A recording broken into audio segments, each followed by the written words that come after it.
Hi, welcome back. Today we'll be talking about setting goals in language learning. It's not easy, is it? It's my job, and I wouldn't be able to set goals for Italian if I were to start learning Italian tomorrow. How do you define a goal? What's a goal? Or the present tense?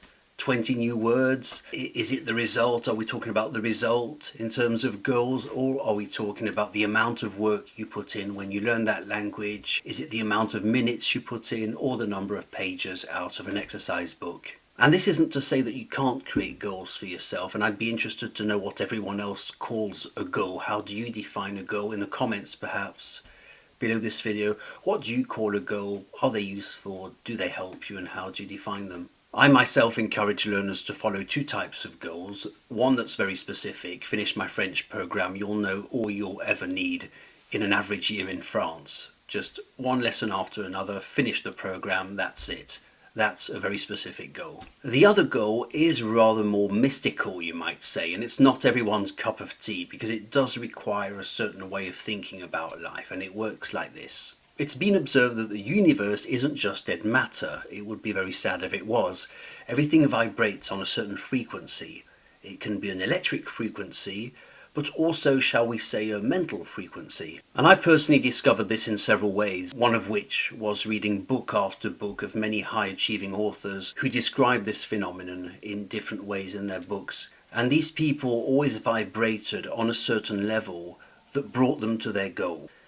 Very often they became who they wanted to be before they were who they wanted to be, because they were already vibrating on that frequency. So they were acting like the person they wanted to be, like the successful person, the goal achieving person they wanted to be before they had achieved the goal. So they, in a sense, they put themselves at that frequency before they reached the goal, before they reached the frequency. And it's exactly the same principle when you learn a language. If in your mind's eye you see yourself fully conversational in French, you'll behave in a certain way. If you visualize your victory, if you see yourself speaking French, you'll behave like the person who has the intention of doing this. You'll likely not use Duolingo or start listening to a polyglot influencer on YouTube, because it's just not your vibration, it's not your frequency. You see, you're seeing this goal of yourself speaking brilliant French, you're going to choose your tools accordingly. Because everything we create, any business, has this initial seed that creates ripples of energy.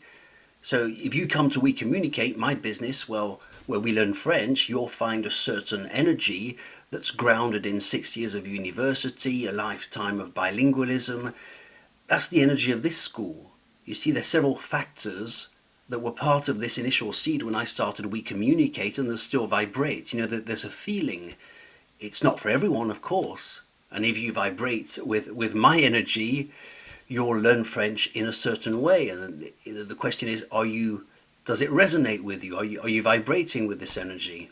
And maybe you resonate better with a different school or a different tutor or free learning resources. And in this case, I believe it reasonable to go back to this vision of yourself, as far as languages are concerned, this vision of yourself as a French learner, if you're learning French, and ask yourself, are you vibrating on a high level? And would a determined language learner do that? Would they use the tools you're currently using, yes or no? Could be either answer. Would they go to listen to a polyglot influencer? Would they try to find free YouTube resources that seem very accommodating and palatable and easy and without a clear goal in mind? Or would a serious language learner, one who sees themselves conversational, use completely different resources? Would they be magnetized by different learning solutions? And I think it has to do with levels of determination also when you set those goals.